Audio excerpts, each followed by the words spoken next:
على رسول الله وعلى آله وصحبه ومن والاه وبعد. Baada ya kumhimidi Allah subhanahu wa ta'ala na kumtakia rehma wa viumbe mtume wetu Muhammad sallallahu alaihi wasallam, tunashukuru Mwenyezi Mungu subhanahu wa ta'ala aliyetuwafikia kuweza kuingia katika mwezi mtukufu wa Ramadhan na akatuwafikia mpaka kuweza kupata 10 la pili katika mwezi mtukufu wa Ramadhani. Ndugu zangu katika iman, kama mlivyoelezwa, mada ni ulazima wa kumfuata Mtume sallallahu alaihi wasallam. Bila shaka hili kila Muislamu anajua ni kwamba kumfuata Mtume sallallahu alaihi wasallam ni lazima, na hili ndilo linalofanya Muislamu tofauti na mwingine, nao ni kule kujilazimu katika kumfuata Mtume sallallahu alaihi wasallam katika kila jambo dogo na jambo kubwa. Lakini kwa sura ambayo mara nyingi sisi tufahamishwa kumfuata Mtume sallallahu alaihi wasallam ni katika mambo ya akhlaqi na ibada. Lakini kumfuata Mtume sallallahu alaihi wasallam ni katika nyanja zote za kimaisha.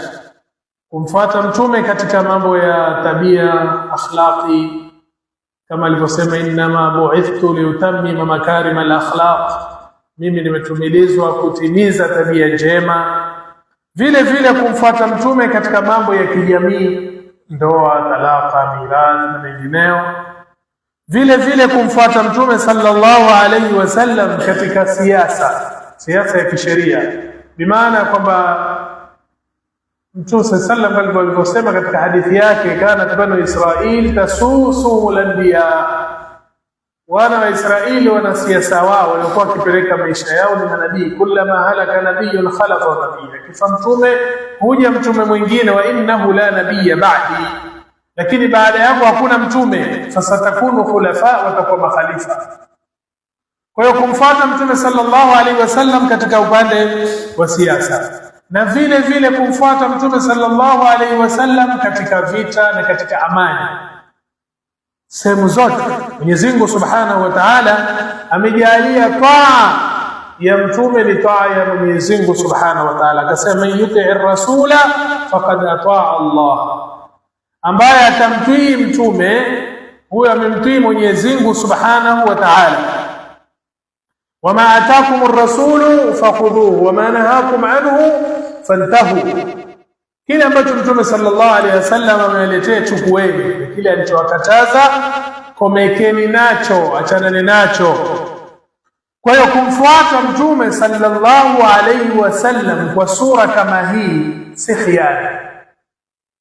Yani kumfuata Mtume sallallahu alaihi wasallam katika swala zetu, katika funga zetu, katika miamala yetu, katika maisha yetu, katika siasa zetu, katika mambo yote ya kiulimwengu si khiari, bali ni lazima. Bali kumfuata Mtume katika nyanja zote za kimaisha ni sehemu ya ibada, kwa sababu Mtume sallallahu alaihi wasallam ametuletea Uislamu ni manhaj kamili ya maisha. Hakuna jambo ila Uislamu umetupatia sisi mwongozo. Hakuna jambo ila Mtume sallallahu alaihi wasallam ametufundisha tufanye vipi. Na Mtume sallallahu alaihi wasallam alitoa wasia, na wasia ukawa ni wasia adhimu. Mtume sallallahu alaihi wasallam alitoa mawaidha baligha, ambao mawaidha haya wajilat minha alqulub, nyoyo ziliogopa zikaingia hofu, wa gharafat minha aluyun, macho yakatoka machozi. Mawaidha haya Mtume sallallahu alaihi wasallam, fakulna ya Rasulullah, tukezi hadithi asema, tukasema ya Rasulullah, kaannaha maw'idhatun muwaddi'in, mawaidha haya ni kana kwamba ni mawaidha mwenye kuaga. Faausina, tuusie, tupe wasia. Faqal, Mtume sallallahu alaihi wasallam akasema, usikum bitaqwa Allah, jambo la kwanza na wahusia juu ya takwa, kumcha Mwenyezi Mungu subhanahu wa ta'ala. Tufahamu ikhwani fillah, takwa ya Mwenyezi Mungu Subhanahu wa Ta'ala ndio katika malengo makuu ya saumu. Mwenyezi Mungu aliposema kutiba alaykumus siyam kama kutiba ala alladhina min qablikum, umefaradhishiwa saumu kama walivyofaradhishiwa walio kabla yenu, akabainisha hikma ya kufaradhisha saumu, akasema la'allakum tattaqun, ili mpate kumcha Mwenyezi Mungu Subhanahu wa Ta'ala. Na tutakuta kila mara makhatibu wakipanda mimbar kila Ijumaa wanatuhusia nini? Takwa ya Mwenyezi Mungu.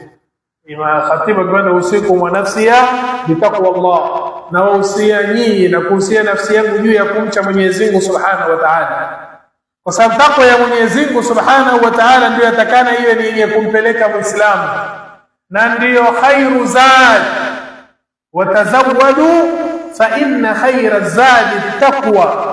Bebeni akiba ya safari, sio kuzawadi, bali bebeni akiba ya safari, kwa sababu katika maelezo ya aya hii Waarabu hasatan watu wa Yemen walipokuwa wakienda katika ibada zao za hija, walikuwa wakienda bila ya kubeba akiba ya chakula, kisha wakisema sisi tutamtegemea Mwenyezi Mungu. Wakifika kule Makka wanaanza kuomba watu, wanaanza kutaka chakula kwa watu wengine. Mwenyezi Mungu Subhanahu wa Ta'ala akasema fatazawwadu, bebeni akiba ya chakula, lakini fa inna khaira zadi, akiba iliyo bora zaidi ni takwa ya Mwenyezi Mungu Subhanahu wa Ta'ala. Kwa hiyo takwa ya Mwenyezi Mungu Subhanahu wa Ta'ala yahusiwa sana mara kwa mara, kwa sababu mtu akiwa yeye ni mwenye kumwogopa Mwenyezi Mungu Subhanahu wa Ta'ala, mawaidha yanayotolewa kila Ijumaa misikitini yangewaathiri watu. Durusa ambazo zatolewa zingekuwa zina athari, zikabadilisha fahamu zao, zikabadilisha fikra zao. Angalia Mtume sallallahu alaihi wasallam, Sayyidina Umar alipomwambia Mtume sallallahu alaihi wasallam, mimi nakupenda wewe kuliko kila kitu isipokuwa nafsi yangu. Mtume sallallahu alaihi wasallam akamwambia la, mpaka unipende mimi hata kuliko nafsi yako. Sayyidina Umar alifanyiwa kipi zaidi ya kuliko kuambiwa? Aliambiwa tu. Yani Sayyidina Umar amwambia Mtume, mimi nakupenda kuliko kila kitu kuliko nafsi yako. Mtume akamwambia hapana, yatakana unipende mimi hata kuliko nafsi yako. Sayyidina Umar radhiallahu anhu akamwambia basi ya Rasulullah, mimi nakupenda wewe zaidi kuliko kila kitu, hata nafsi yangu mimi nakupenda wewe zaidi. Mtume akamwambia basi al'an ya Umar, sasa basi imani yako imeshakamilika kisawa sawa. Kwa hiyo mtu mwenye kumcha Mwenyezi Mungu, maneno mawili au neno moja linatosha kumbadilisha yeye. Baada ya kuambiwa akafahamu, anabadilika. Ndio utakuta inatangulizwa masala ya takwa Mwenyezi Mungu Subhanahu wa Ta'ala. Tunafunga ili tupate, kwa sababu akifunga moyo unalainika, anakuwa ni mtu ambaye kwamba ana khushu, inazidi ule unyenyekevu wake kwa Mwenyezi Mungu Subhanahu wa Ta'ala. Kwa hiyo inakuwa sahali lao anapewa mawaidha kuweza kuyakubali yale mawaidha. Kwa hiyo Mtume sallallahu alaihi wasallam katika hadithi hii, kitu cha kwanza akahusia juu ya takwa ya Mwenyezi Mungu Subhanahu wa Ta'ala, akasema na wahusie juu ya takwa ya Mwenyezi Mungu, kisha wasam'i wa ta'a, musikilize na kuwatii viongozi. Mtume sallallahu akawataka masahaba wasikize na watii, wa intaamara alaykum abdun habashi, hata kama kiongozi wenu atakuwa mtumwa wa Kihabishi. Kisha Mtume sallallahu alayhi wasallam akawaeleza masahaba, innahu man ya'ish minkum fasayara ikhtilafan kathira. Katika masala haya ya sam'i na ta'a, katika huku kusikiza na kutii viongozi, itafika wakati mtaona ikhtilafu nyingi tofauti. Sasa tumfanyeje au tufanye nini?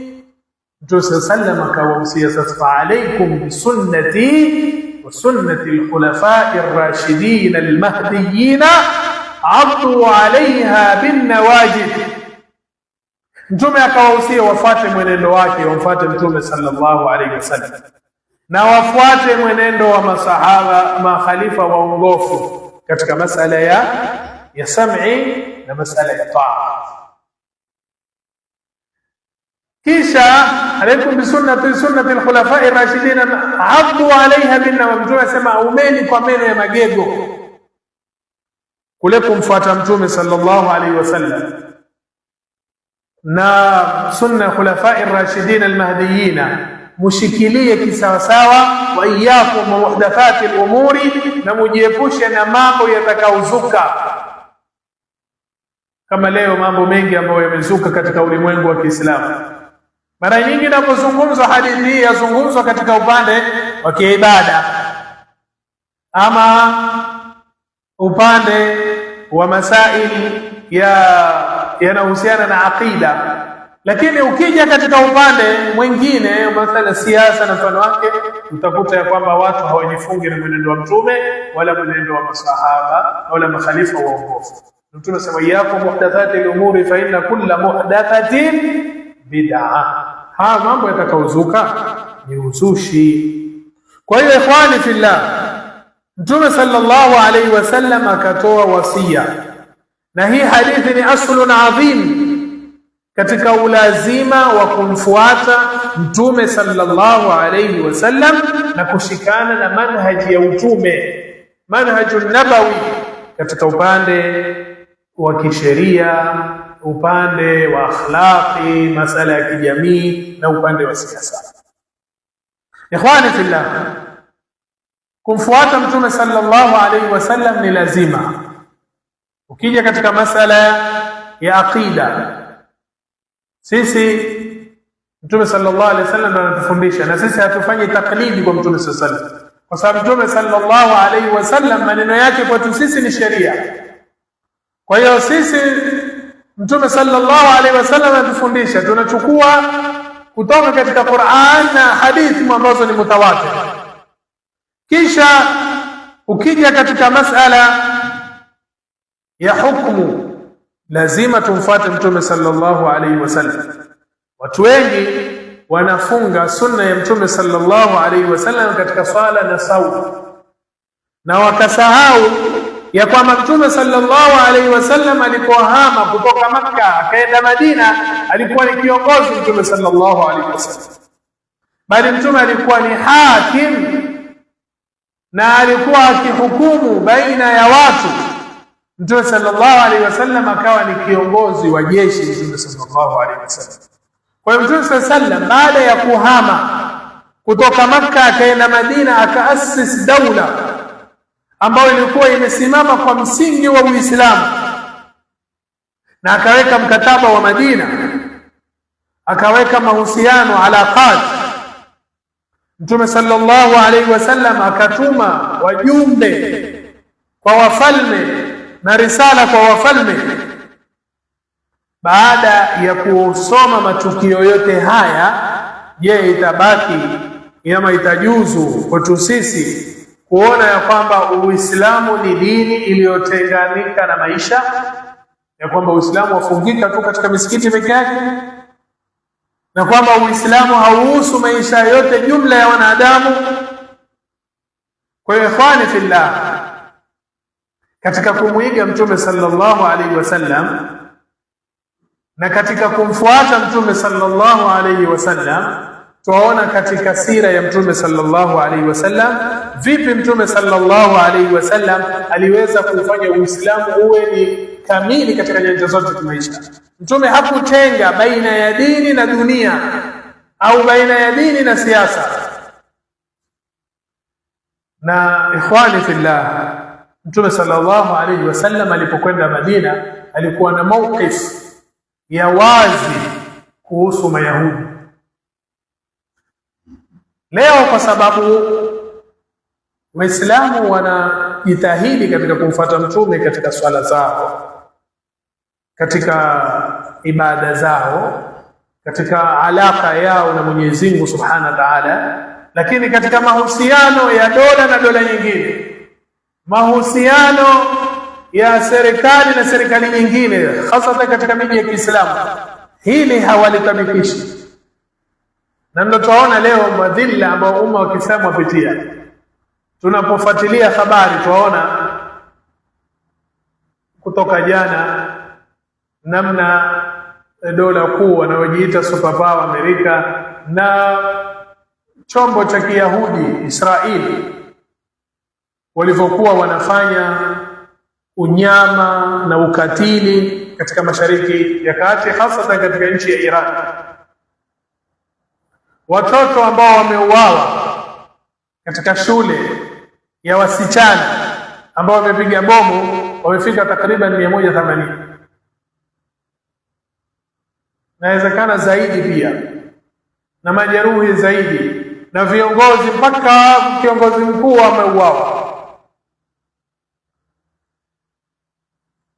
Angalia biladi hizi za Kiislamu, kuanzia sehemu ambayo kwamba ndio mashukio ya wahi: Makka, Saudia, Madina, Jaziratul Arab, na kwenda katika biladi Sham ambao ardhi Mtume sallallahu alaihi wasallam ni ardhi tukufu, ardhi mubaraka. Je, Waislamu wanajitahidi kumfuata Mtume sallallahu alaihi wasallam, na kama alivyohusia Mtume sallallahu alaihi wasallam, alaikum bisunnati wa sunnati al-khulafai ar-rashidin, katika masala yanayohusiana na siasa, masala ya vita na amani, ama wanafuata mwongozo ambao umewekwa na Amerika na ukawekwa baada ya vita vikuu vya dunia vya pili? Leo Waislamu ukizungumza masala ambayo yanahusiana na siasa ama vita ama amani na kila alaka katika nyanja hizi, utaona hawayafahamu kabisa wala hayanasibishi katika mafundisho ya Mtume sallallahu alaihi wasallam. Na haya ndio matatizo ambayo kwamba umma wa Kiislamu wapitia leo. Ulimwengu mzima wanapitia madhila, wanapitia hali ambayo kwamba ni yenye kusikitisha, kwa sababu hawamfuati Mtume sallallahu alaihi wasallam upande huu. Lakini Mtume sallallahu alaihi wasallam alipofika Madina, aliweka mkataba na Mayahudi ambao makabila ya Kimayahudi kama Banu Qainuqa, Banu Nadhir, Banu Quraidha. Mtume sallallahu alaihi wasallam aliweka mkataba nao na wakavunja mkataba, wakaungana na maadui kama walivyo ada yao. Mayahudi wakiweka ahadi wanaivunja. Hivi ndivyo ilivyo. Mwenyezi Mtume sallallahu alaihi wasallam aliwatandika kwa mujibu wa hukumu za kisheria.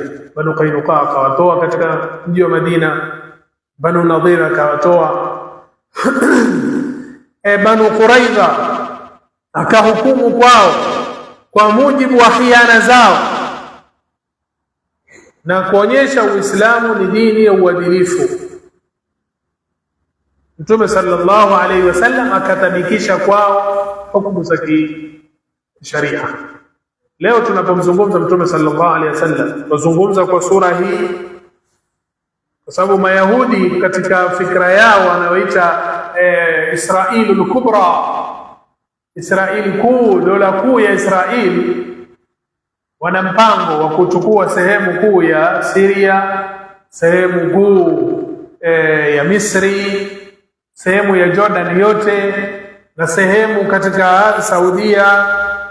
Zote hizi wasichukue. Na sasa katika sehemu kama ya Syria tayari Jaulani wamechukua sehemu ile, na majuzi Trump amezungumza akasema ya kwamba tumewapatia ardhi ya ghali kabisa katika ardhi ya Syria. Na Sinaa ambao iko Misri pia wanao mpango huo, na wana mipango zaidi. Bali si ajabu wakaja wakachukua Makka na Madina, huko Waislamu wakifuatilia katika ma-TV katika biladi za Kiislamu wakishuhudia, kama vile ambavyo kwamba tumeona viongozi katika biladi hizi wakiuawa moja baada ya moja, kama vile nzige, kama vile watoto wanavyochezea parare, ndivyo wanavyochezewa. Kwa sababu gani? Wenyewe hawakutabikisha Uislamu, wakawa ni wenye kutaka kueneza Uislamu katika miji yao na kutanua, kama alivyofanya Mtume sallallahu alaihi wasallam. Kwa hiyo yataweza kutokea mbele zaidi na zaidi lao hawatokuwa ni wenye kusomesha Uislamu na kutabikisha Uislamu. Kwa hiyo ikhwani fillah, Mtume sallallahu alaihi wasallam aliweza kutangaza jihad dhidi ya maadui wa umma wa Kiislamu. Angalia kama vita vya Badri, Mtume sallallahu alaihi wasallam alivyopigana, vita vya Uhud, vita vya Khandaq, mpaka akaja akaifungua Makka. Mtume sallallahu alaihi wasallam manhaji yake ilikuwa ni kueneza Uislamu. Kwanza Mtume sallallahu alaihi wasallam aliweza kutabikisha Uislamu katika mji wa Madina, kisha Mtume sallallahu alaihi wasallam akafungua miji na akaondoa vizuizi na akaeneza Uislamu katika miji. Mtume sallallahu alaihi wasallam akifa, jaziratul Arab yote iko chini yake. Ikhwani fillah, futuhat za Kiislamu katika zama za al-Khulafa ar-Rashidin ilikuwa ni kufuata mwenendo ule wa Mtume sallallahu alaihi wasallam. Tena Abu Bakar as-Siddiq alipigana walioritadi katika vita vya Ridda, akihifadhi umoja wa umma, akihifadhi kile chombo cha Kiislamu. Wale walioritadi, tena Abu Bakar alitangaza jihadi dhidi yao. Tena Umar akafungua biladu Sham, sehemu za Syria, Palestine, zote hizi zikawa chini ya Waislamu. Akafathi Iraq, akafathi Misri tena Umar.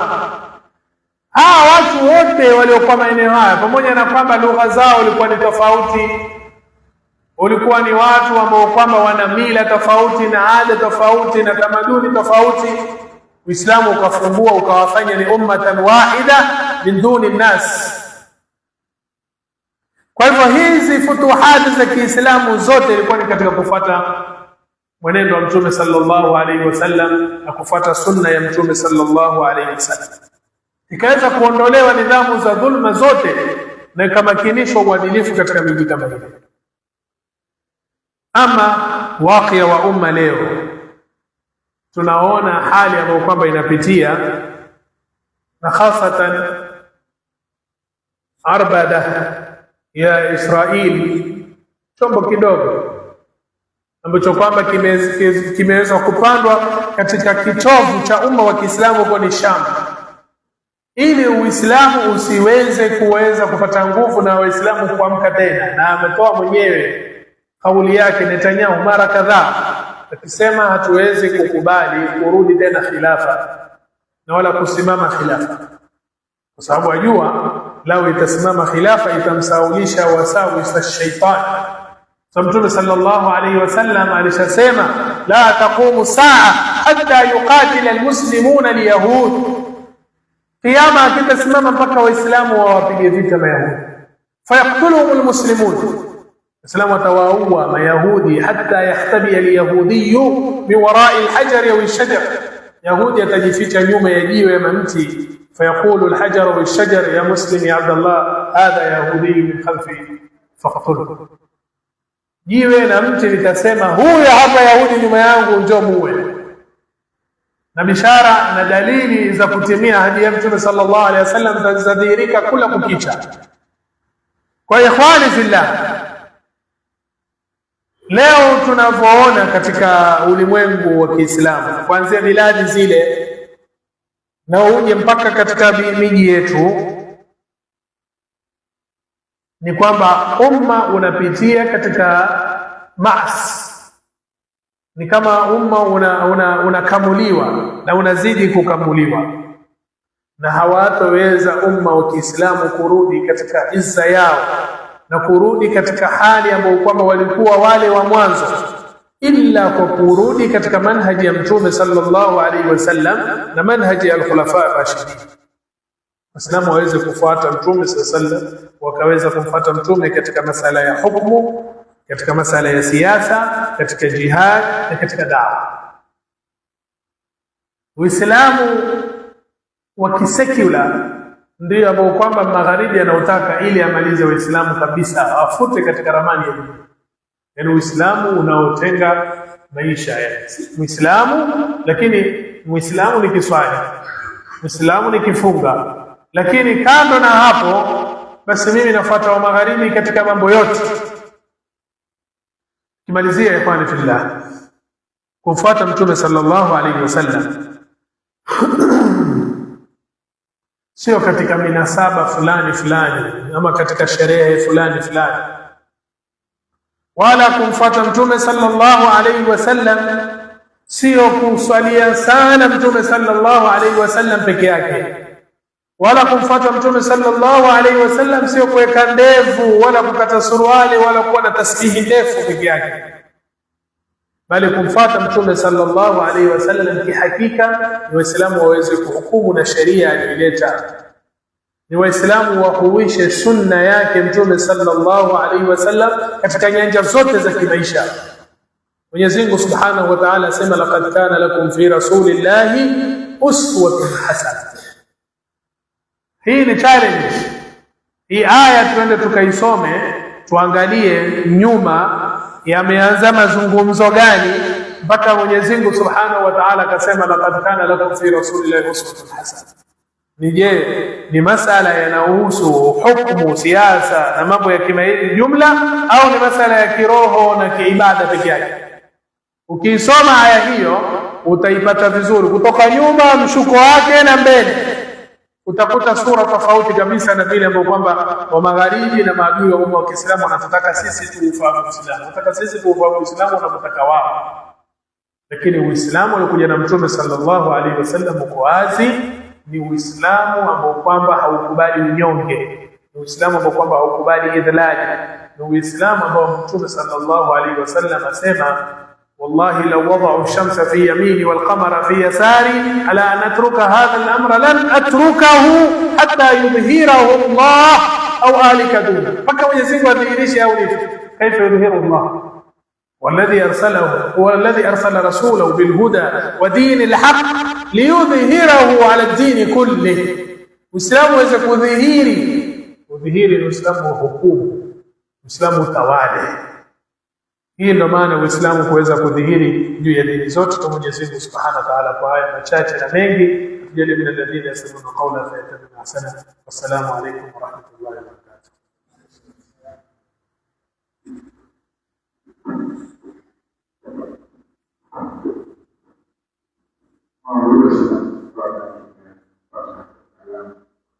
Faida ya shamba ya mahali hii kwa ni zawadi kubwa tukiweza kuletea inshallah tuizingatie na tufanye kazi ili kufikia yale malengo kwa tumesema na kufikia kwa kufikia kucha Mwenyezi Mungu. Kuna nafasi ya swali na maswali, nafasi iko swali ambalo lakini katika sehemu ya kuelewa maswali yote basi kwa sababu Mungu wakati wa kurudishana uwezo wa kufikisha kwa sisi, uwezo wa kufikisha kwa sisi. Kwa hiyo tusiwe awakia pengine na mambo bora na kufahamu kwa nafasi ya kuuliza au pia kama una chango fikra kwa maana ya nafasi yake ipo kama hali yote ya kuchangia kama ilivyofunzwa kama ndio angalie Uislamu leo kila mtu anashuhudia hali ya Uislamu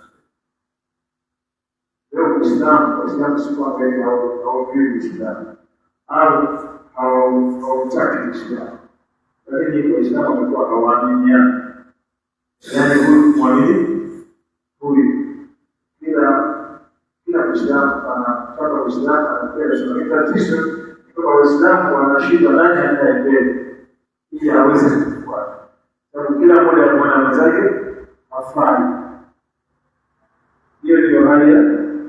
Kwa hiyo unaona mtu anamwambia mtu yule anaswali ama yule anasema wewe unaongea hivi na yeye yuko hivi, yaani kuonyesha kwamba yeye anafikiria ambaye yuko straight ili aweze. Hiyo ndio hali halisi ya Uislamu. Kwa hiyo yakizungumzwa mazungumzo yote gani? Kaona Muislamu aweze kukosa kutoa kujua anamchangia. Lazima natoa. Wengine wanasema sisi bwana sasa hivi bwana tuna pesa. Kwa hiyo tuna pesa sisi. Hawa wasikize.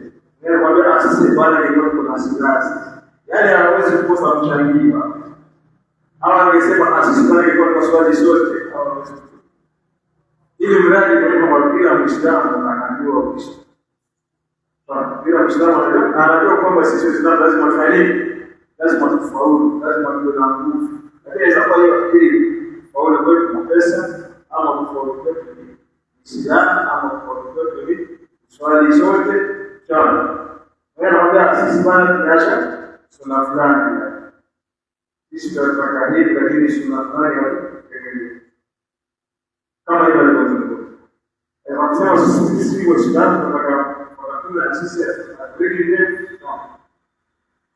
tutabidi tunafuata mtume na sisi tunaacha sunna nyingi tunakwambia au sisi kwa zetu za mtika hapo tunasema sisi tumege kwa hivyo haya ni maswali ambayo Islam anaweza hizi hoja anaweza kuwa nazo Islam na anaweza kuwa labda na swali ambalo nataka fahamu.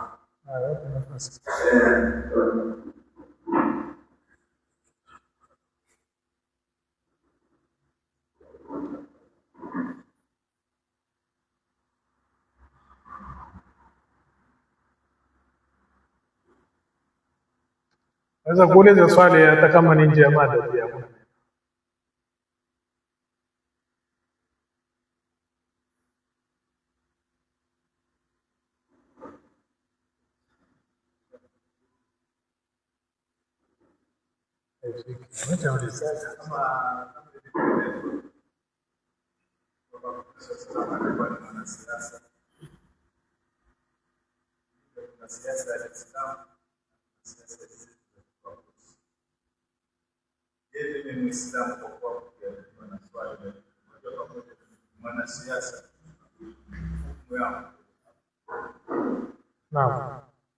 Hadithi Mtume sallallahu iko wazi.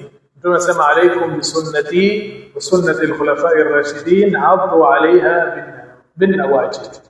Yani mwenendo wake tushikamana nao kwa meno ya magego, na wa iyyakum muhdathati al-umuri, mambo yaliyozuka ambao maanzala Allah biha min sultan. Muislamu atakana ajifanye nini? Ajiepushe nayo. Muislamu atakana afuate kile alichokuja nacho Mtume sallallahu alayhi wasallam. Ama yale ambayo kwamba Mtume sallallahu alayhi wasallam hajatufundisha, Muislamu atakana afanye nini? Achane nayo. Wama atakumur rasulu fakhudhuhu wama nahakum anhu fantahu. Hii atakana ifahamike kwa sura pana, sio katika swala peke yake, sio katika swala peke yake wala katika ibada peke yake, bali katika masaili yote. Mfano katika mambo ya kijamii, talaka katika Uislamu ni talaqu marratani, fa imsakum bima'rufin au tasrihun biihsan. Talaka ni mbili. Ya tatu, ukishampa mke wako huwezi mrudia mpaka aolewe na mwingine. Tena si kuolewa hata yadhuka usailatahu wa tadhuka usailatahu, mpaka wafanye kitendo cha ndoa ndo wewe utakana fanya nini? Umuoe. Sasa wewe ukaamua baada ya kumpa mke talaka tatu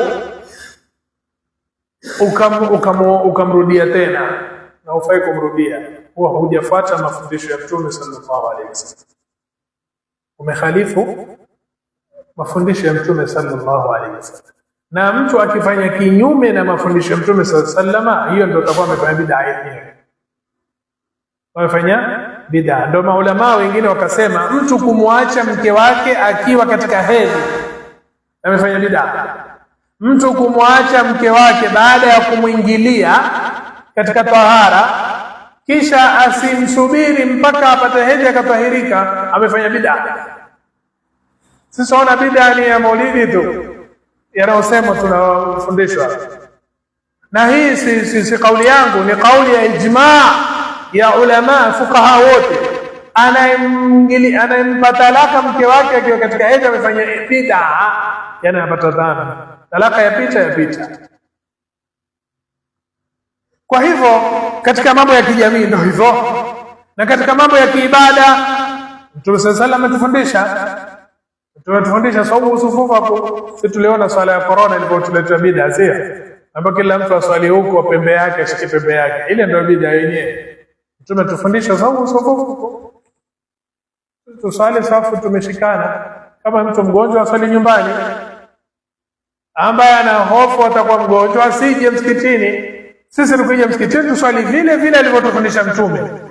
Sio moja swali yangu, moja swali yangu, moja swali kule, swali kule. Haijuzi swala hii.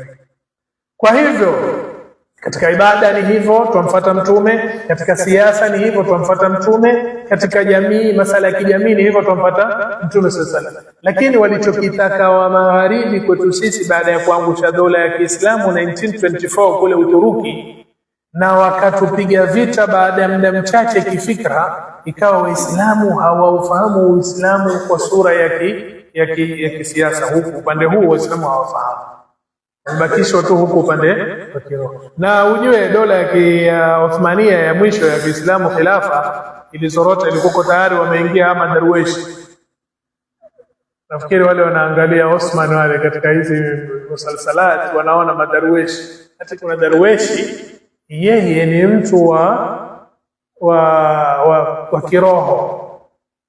Yaani yeye ni mtu wa kiroho mpaka watu wanamfuata, atakaoombewe dua, atakaoongozwa na nini. Yaani kuna watu wa kiroho na watu wa kidunia. Katika Uislamu hakuna rijalu din na rijalu dunia.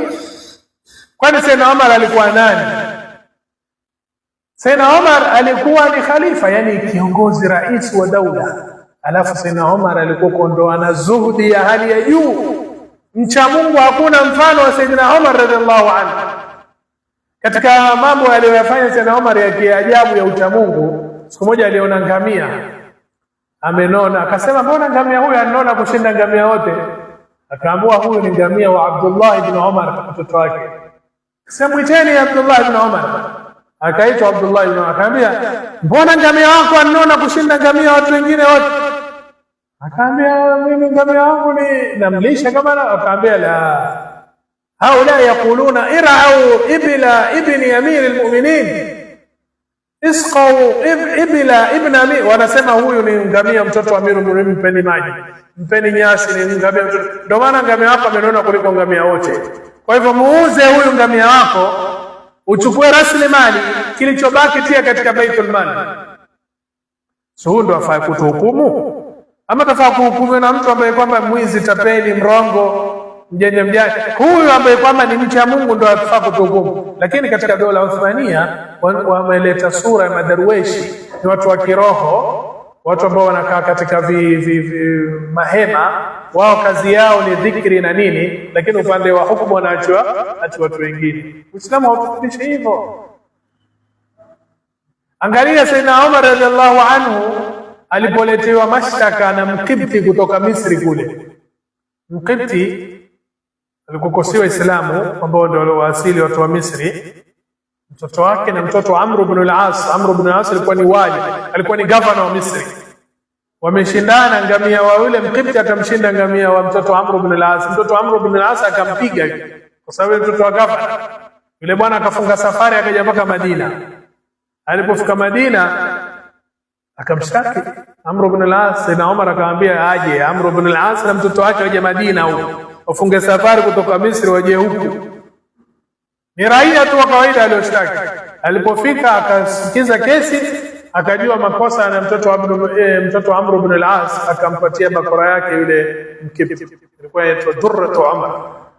Alikuwa na bakora yake anatandika nao watu sana. Alipopewa bakora akaambia idrib ibn al-Akramin, mpige mtoto bwana mkubwa huyo Amr ibn al-As, ndio amekupiga kwa sababu baki ni governor, mpige bakora na kama alivyokupiga. Akamtia bakora vizuri. Baada ya kumpiga bakora akaambia chukua hiyo bakora, mpige na huyo Amr ibn al-As huyo governor, mtie naye bakora, kwa sababu kama si yeye mtoto wake asingekupiga. Yule Mkipti akasema mimi bwana alinipiga ni huyu mtoto wake, maadamu nishampiga mimi nishamaliza kisasi changu. Sayyidina Umar akamgeukia Amr ibn al-As akamwambia mata sta'badtumun nasa wa qad waladatuhum ummahatuhum ahrara, nyinyi lini mnaanza kuwafanya watu watumwa wazazi wao wamewazaa wakiwa waungwana? Hawa ndio ambao kwamba walikuwa wakiongoza umma wa Kiislamu, watu wacha Mungu, watu wenye zuhudi, watu wenye wara. Mtu anajua atahesabiwa. Sayyidina Umar asema mimi naogopea kwamba ngamia Iraqi nyumbu kule Iraqi ikiwa ataanguka na kuvunjika mguu, mimi nitaulizwa kwa nini sikumtengenezea njia. Nyumbu sio binadamu ambao kwamba walioko katika nidhamu hizi kote ulimwenguni leo ni watu ambao kwamba hawana chembe ya uchaji Mungu, wale ni ruwaida kama alivyowasifu Mtume sallallahu alaihi wasallam. Kwa hivyo Muislamu anao muongozo kutoka kwa Mtume sallallahu alaihi wasallam. Haya ni matope na huu ni uchafu. Muislamu subhanallah atajitiaje katika uchafu kama huu? Ndio yule mmoja asema ukiona mzoga maumbo wanang'ang'ania, weka kando ukiangalia ule mzoga. Lakini na wewe ukienda katika ule mzoga mbwa nao watakupa nini? Watakugeukia wewe. Kwa Muislamu kujitia katika nidhamu kama hizi, kujitia katika nidhamu. Allah.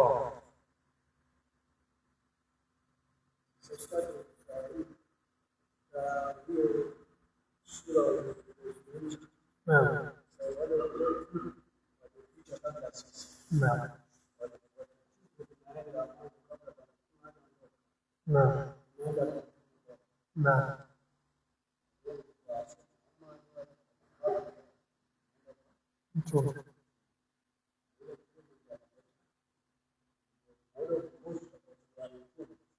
hata wao unaona mkaka ndio lakini leo kama hawa sio kama tunapatikana kwa sababu Musa inaomba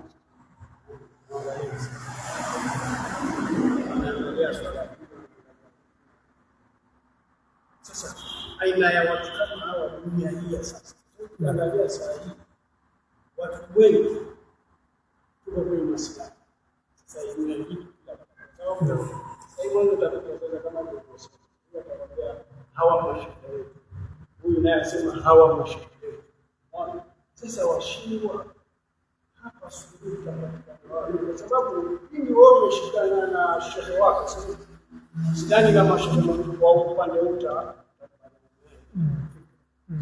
sasa hapa itakuwa mpaka sisi kama sote kama tunashangalia dola alizosikika kwenye Iran zote za Kiislamu na kupiga zile kambi za jeshi lakini ziko ndani ya biladi za Kiislamu. Sasa ukiona kwamba hawa wakati hao watu si yani Waislamu lakini walikubaliana na hizo hapa kwa alafu na angalia alafu hakuna action hapa sasa wafikia hapo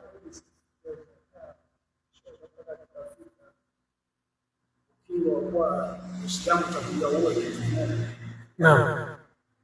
bali pengine tungoje hilo atakuja kama itakuja kwa khilafa hiyo bali sasa tukiangalia itakuja vipi sasa tukiangalia hapo ni mwana Naam, maswali yako nilikuwa ni kadhaa. Ikiwemo moja ni katika masala ya maulama. Viongozi ukatoa mfano Sayyidina Umar, Mtume sallallahu alaihi wasallam kama yeye aweza kupatikana mtu viongozi kama vile Sayyidina Umar radhiallahu anhu katika umma wa Kiislamu. Naam. Yani Uislamu ulivyotufundisha kwamba sisi atakana tufuate sheria na tufuate Uislamu,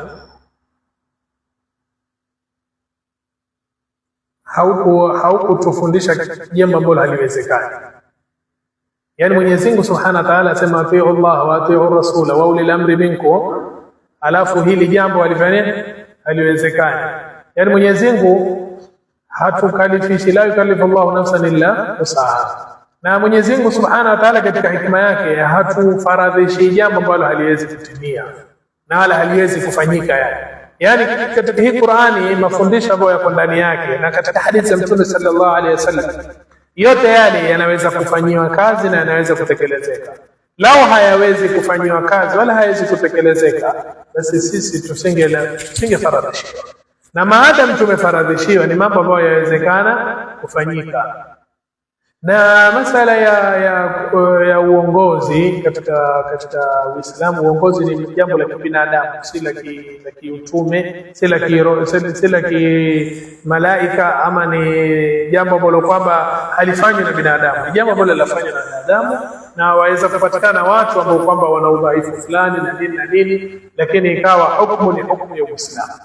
Kwa hivyo kitu cha kwanza kinachotakikana ambacho ni wajibu kwetu sisi na ni faradhi kwetu sisi, Waislamu ni wahukumiwe na Uislamu katika miji yao. Kama ulivyotaja leo, ukaona kuna kambi za Amerika kama huko Jordan, kama huko Qatar, Imarat, Saudia, zote kuna kambi, Iraki kuna kambi. Ni kwamba pale Waislamu wanahukumiwa na vibaraka ambao kwamba wamewekwa na hao wazungu, ndio ambao kwamba waliweka. Unajua katika kabila za Kiislamu, nitaeleza story fupi tu. Mtume sallam waliopata Waarabu wako katika desert, mabedui, watu ambao kwamba hali zao duni. Mtume akaja na Uislamu akawanyanyua hawa watu waliokuwa katika hii desert ya Arabu, wakawatawala watu ambao kwamba walikuwa Sham kule, na kule Fursi, Iran na bado Fursi, na Sham, Syria kule, na huko Misri. Ulikuwa ni kwenye neema nyingi miji hii. Hawa wametoka desert wakawahukumu wale. Kisha walipokuja makhalifa wakaendeleza, wakafungua miji, Uislamu ukaenea mpaka ukafika China, ukafika Europe, ukafika Russia, ukatawala miji yote ya India, biladul Hindi kule kote.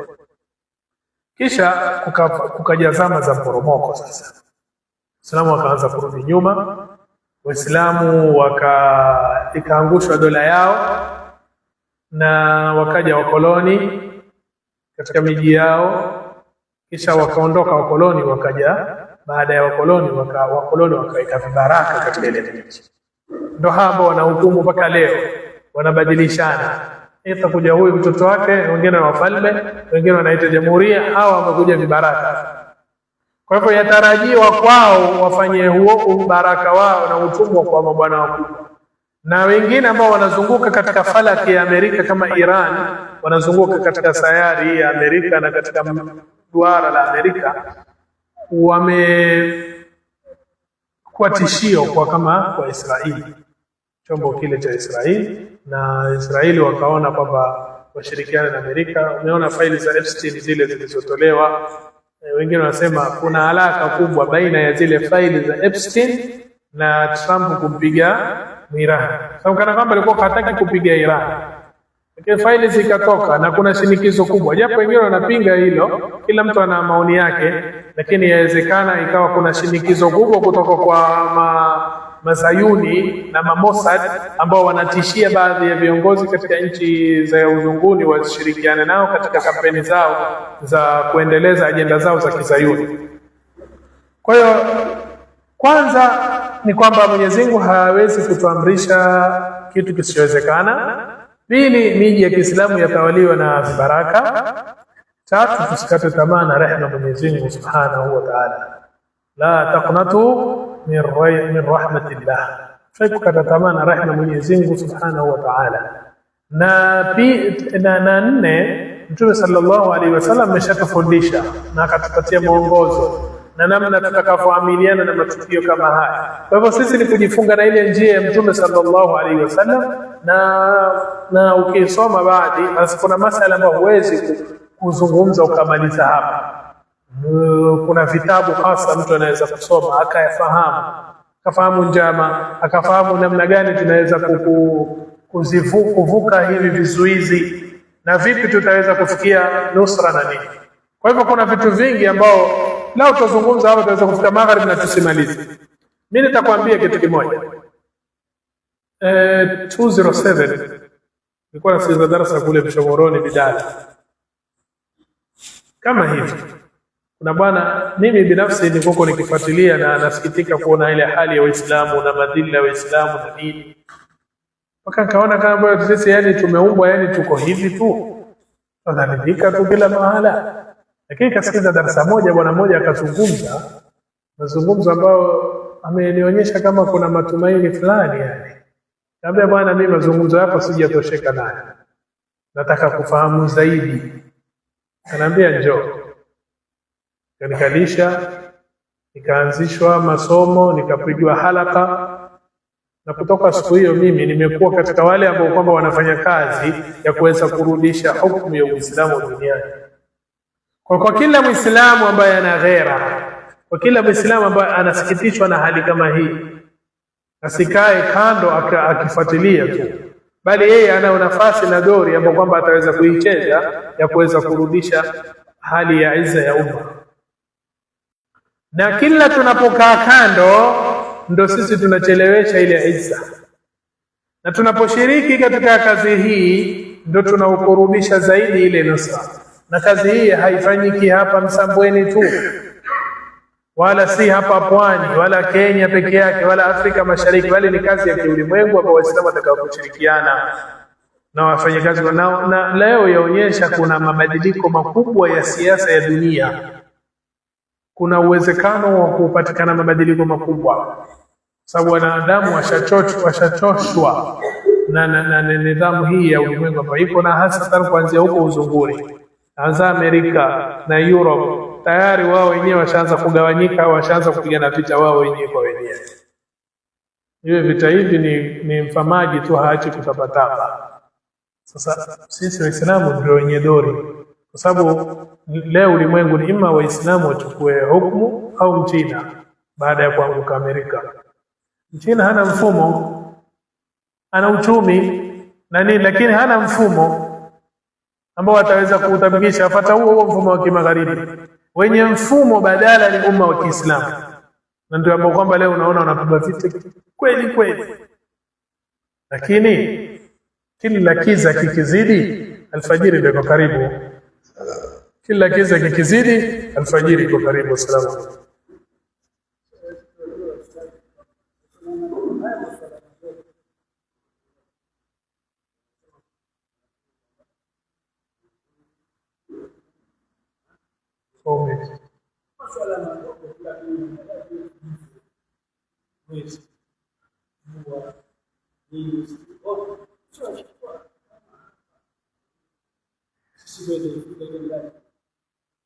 Hebu niongezee na mimi.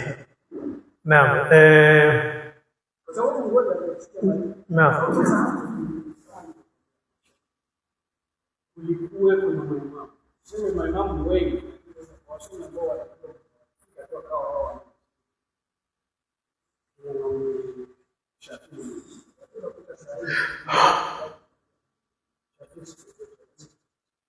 Mtu ambaye kwamba katika Uislamu amekubalika na sahihi ya somo maelfu mmoja wa leo, sababu walisimama hana haja nayo, unaweza kufikia kama unaweza kukaa kitu kimoja kwa. Naam. Nitakupa mfano. Yule kiongozi aliyofungua mji wa Constantinople anaitwa Muhammad al-Fatih. Muhammad al-Fatih alikuwa kijana mdogo na umri wa miaka 20. Constantinople ndio Istanbul. Lakini kabla ya kuitwa Istanbul ulikuwa unaitwa Islambul. Islambul ni mji wa Kiislamu. Na Constantinople ilikuwa ikitumika nyuma. Ndio Mtume sallam akabashiria kuhusu Constantinople akasema la tuftahanna al-Qustantiniya fala ni'mal amir wa amiruha wala ni'mal jaysh dhalika al-jaysh. Constantinople itakuja kufunguliwa na jeshi bora ni jeshi litakalofungua Constantinople, na amiri bora ni amiri atakayefungua Constantinople. Sasa mimi nakueleza kuhusu huyu kijana anaitwa Muhammad al-Fatih. Katika siasa aliyotumia kuweza kuichukua Constantinople ni kuwapiganisha baina ya Orthodox na Catholic. Alitumia siasa ya kugawanya baina ya madhehebu haya mawili ya Kikristo, kwa sababu wao wenyewe walikuwa wanakufurishana. Orthodox wanakufurisha Catholic na Catholic wanakufurisha Orthodox. Kwa hivyo katika mbinu alizozitumia ni kuweza, maana Orthodox ndio ambao kwamba walikuwa wanatawala pale Constantinople, hilo dhehebu lenyewe. Lakini baada ya Muhammad al-Fatih kuizunguka ule mji, wakawa wanatafuta msaada kutoka kwa papa wa Katoliki kule Roma. Sasa ili hawa wasiweze kuungana kwa kitu kimoja, alikuwa ana majasusi wake na mukhabarati wake wengine ambao kwamba walikuwa nao wakijifanya wako kule katika zile kanisa na nini, wakionganisha baina ya madhehebu haya mawili. Siasa iliyotumika wakati ule ndio inayotumika dhidi yetu sisi leo. Sasa yataka sisi Waislamu tuwe na uwerevu na ufahamu wa kisiasa. Tunapofahamu, kwa sababu aweza kutumiwa Yahudi akajifanya ni shehe, akaanza kumtukana Bukhari, akaanza kumtukana Imam Shafi. Sisi tukasema angalieni yule Wahabi mtukana Imam Shafi. Kisha tukatengenezwa mwingine akavalishwa tasbih, akaambiwa ni sufi, akaonesha ya sujudi ya kaburi hasa. Angalieni ama sufi waabudu makaburi hasa na mfano wake. Kisha kukajengwa mizozo baina ya mrengo huu na mrengo huu, watu wakapiganishwa. Nini? Kwa sababu sisi hatuna chombo ambacho kwamba kitakuwa ni chenye kutupigania. Tumbaki sisi tu ambao kwamba ni madhaifu, tunapiganishwa sisi kwa sisi. Kwa hivyo haya masala yanaweza kutokea na ukija katika upande wa kifiqhi, wakati wa Saidina Umar, Saidina Abubakar alitabani talaka. Ukimpa mke wako talaka tatu ni moja. Kwa Saidina Abubakar alitabani rai kwamba 3 ni moja, na makadhi wote wakafuata rai hiyo. Ilipokuja Saidina Umar ndo khalifa sasa, akatabani 3 ni 3. Ukimpa mke wako talaka 3 ni 3, na makadhi wote wakafuata rai hiyo. Na rai ziko za ikhtilafu kama hizo, kuna 3, kuna 3 moja. Sasa isipopatikana kitu kinachoitwa tabani, kuadopt rai moja kama kiongozi, utaenda kwa kadhi huyu atakupatia hukumu hii, ukienda kwa kadhi huyu atakupatia hukumu nyingine. Lakini kipatikana tabani, hukumu inakuwa ni yenye kufungika na moja. Sasa ndo masala ya mwezi pia ni hivyo hivyo. Masala ya ikhtilafu al-matali na wahdatul matali ni hukumu iko na maulama wamekhtalifiana kutoka jadi. Lakini utakuta ya kwamba leo mji mmoja huyu asema ikhtilafu al-matali na huyu asema wahdatul matali, inakuwa mizozo kwa sababu hakuna tabani. Na kuna raya ambazo hazina asili zimewekwa, kama ya kila nchi na mwezi wake, na wengine wanafuata mwezi wa Saudia. Hizi hakuna mwezi kama huo. Kuna mwezi wa Saudia wala hakuna mwezi wa kila nchi. Hapa Msambweni na Tanzania ni karibu zaidi kuliko Mandera, unajua? Si ndio? Hapa Msambweni na hapa Tanga ni karibu zaidi kuliko Mandera ambao ni mpaka wa Kenya na Somalia kule mwisho.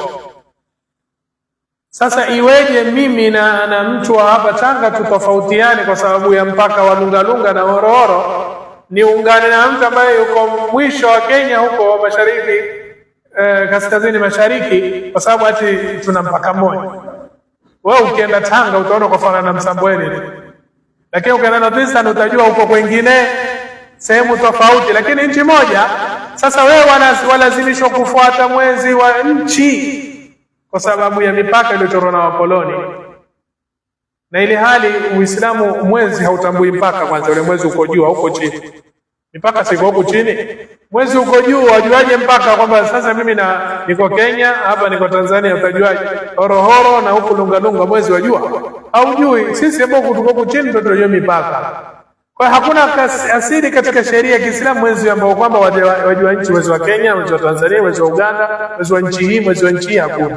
Ni imma wahdatu matali, ikhtilaf. Matlai za kuwa Kenya na Tanzania matlai yao ni moja, na Uganda matlai yao ni moja. Hiyo ndio maulama waliختلفiana zamani huko. Ama hizi ambazo tuletewa leo hazina msingi kabisa. Mwezi wa Saudi, mwezi wa kila nchi, mwezi wa hazina. Lakini hizi masala ya ikhtilafu al-matali na wahdatu al-matali, lao kupatikana tabani, kuna kiongozi akatabani rai moja, basi mzozo uondoka. na amru al-imami yarfa'u al-khilaf. Amru al-imami yunfadhu dhahiran wa batinan. Amri ya kiongozi inaondoa mzozo kama vile masala ya talaka, 3 ni 3, 3 ni 1, na amri ya khalifa ama kiongozi inatekelezwa nje na ndani. Asalamu alaykum.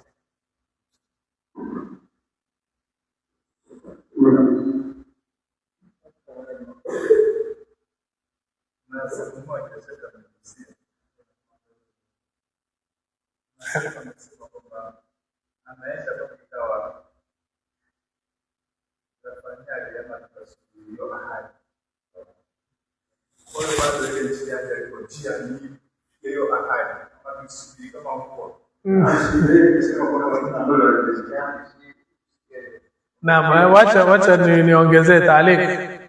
Maada amesema wajua dola ya Kiislamu ilisimama mara moja tu peke yake maishani. Mtume sallallahu alaihi wasallam na ikaanguka 1954. Na katika wanazuoni wengi ambao walikuwa zamani walikuwa wako katika wanaishi chini ya dola ya khilafa kama kina Imam Shafi, na wameishi katika dola Abbasiyya, na maulama wengine wakaishi katika dola Uthmaniyya, na wengine wakaishi katika dola ya Umayyah. Maulama wengi wa zamani, maulama muasirina wengi hawajafanya ijtihadi vipi itarudi dola. Hawajafanya ijtihadi. Ijtihadi aliyofanya ni Sheikh Taqiyuddin Nabhani, na akaeleza kwa dalili na kwa kutoka sira ya Mtume sallallahu alaihi wasallam tufanye vipi mpaka tuweze kufikia malengo yake.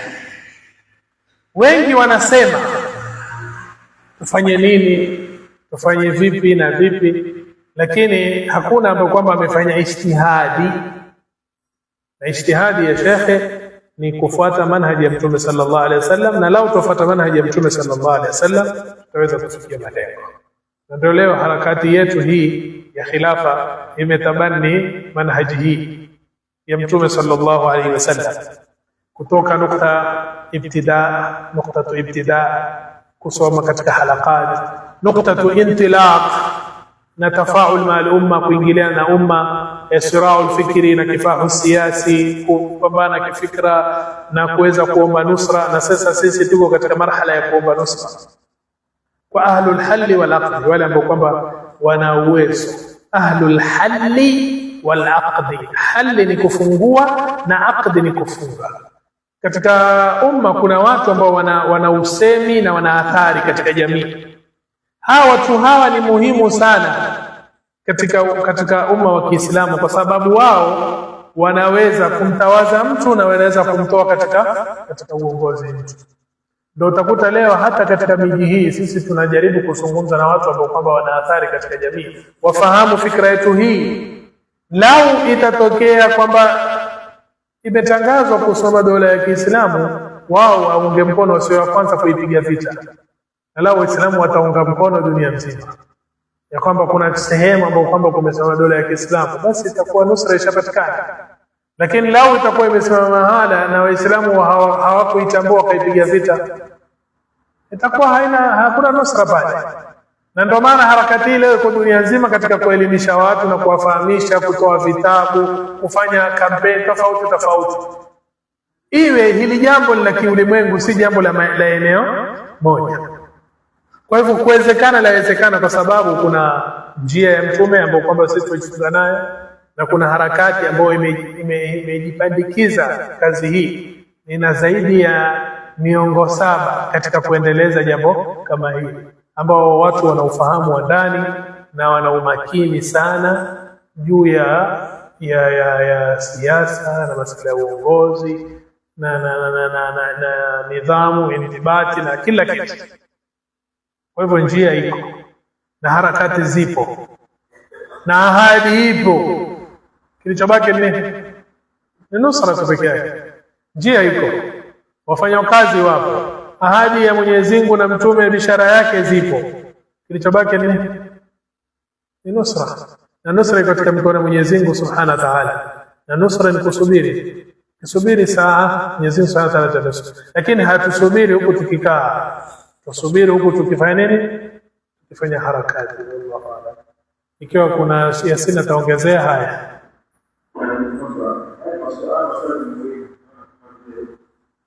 cheche mpaka ukiwa. Kwa hivyo kama nilivyo fahamu vipi kuelezea kuanzia kwamba kadri tunavyokuwa sisi Waislamu tuko katika mgawanyiko, tuko fikra nyingi tofauti. Basi hapo ndani wana fikra ambayo ndio inahitajika kukusanya. Kwa hiyo Uislamu ni umma mmoja, lakini kwa wasikiko atashuhudia sio mgawanyiko ambao inatokana kukiana vitu. Watu wanashirikiana, hawawezi kushikamana. Lakini kwa kuwani wote ni Waislamu. Lakini kwa nini wasiweze kushikana, wasiweze kubaliana? Kwa hiyo licha ya hizi fikra za mgawanyiko, lakini Uislamu pia unatafiti katika hizi fikra zote ambayo inakusanya wote, jambo ambayo haibagui, inaunganisha wote, haina malengo makubwa zaidi. Kwa hiyo hili ni swala ambalo lazima uwe ama hata kwa biashara. Kwa biashara itakuwa uzaliki, lakini watu wanakuelewa kama watu si fulani haraka. Kuna biashara fulani inabadilika haraka, zote biashara, lakini zina biashara sahihi. Ukiuza watu, ukiuza mazina fulani, au ukiuza kwa biashara fulani, utabadilika haraka. Kwa hivyo si kwa kazi za kwa biashara, kwa biashara lazima abadilike ishike biashara.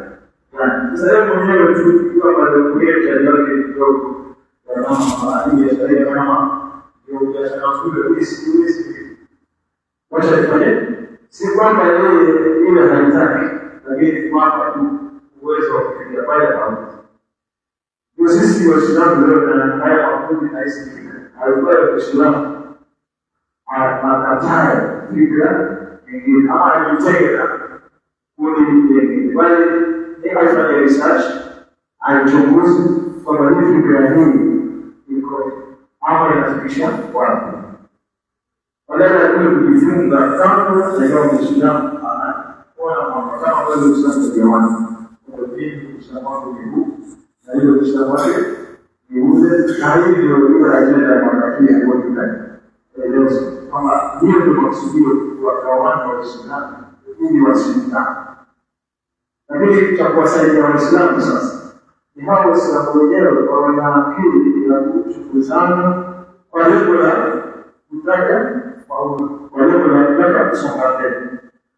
Lakini kibali ulipo na lengo bila na ile fikra yako kusema kwa hii yangu ya sawa sio kulogoe umeingia kwenye wewe mzee unaonekana kama zile hizi wala hizi ndio mipaka zimeingia pale hapo kwamba haziwezi kuvuka ile. Usipokuja mpaka mtu anapima pale mpaka anamaliza. Mtu anaoishi yake haiwezi kuvuka bali sasa. Alikia katika majeshi ya Uislamu kwa sasa kama kule Israeli au hasa majeshi. Lakini nchi kama ile haiwezi kuona mambo ya kuwa na hasira kwa bwana sasa. Ona mtu lakini bado wanaona kwamba sisi tukiingia katika hili swala ni kama tumevuka hapa. Yaani bado wanaona bado tumevuka hapa.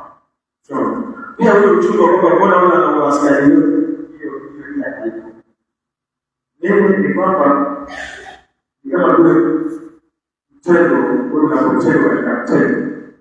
Kisha ndio mtego kama ana hizi ya kinga zitakuwa zinapotea. Kama vile nyama ambayo mtego anatoa kama basi atakushika ule mtego kama wewe ulivyofungua. Yeye anaweza kujibu ama mtego. Sasa sisi mfumo leo tunakuwa tunaishi katika mtego. Bila kile kujitoa ile ni mtego. Wakati mzito wale wanaoishi ndio bora. Kwa maana kwa bora sisi tunaweza kujitoa pale ile mtego na chia kujitoa ni kuchunguzana na hizi fikra zetu gani, dini ambayo inashirikiana. Ili sisi sote tuifanyie kazi hivi. Uislamu sio kumpiga. Hiyo ambao unatafuta njia na unatafuta kurudisha pesa yake. Aliyo pesa ya kupatia maendeleo ya dunia na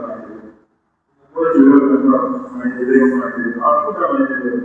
Ila maendeleo ya kuishi kama vile tulivyoeleza, nasikia mtu wetu sasa wa Uganda mtoto wake anafanya kitu. Tunaona sasa taarifa anaangalia anamhukumu licha ya Uganda wake.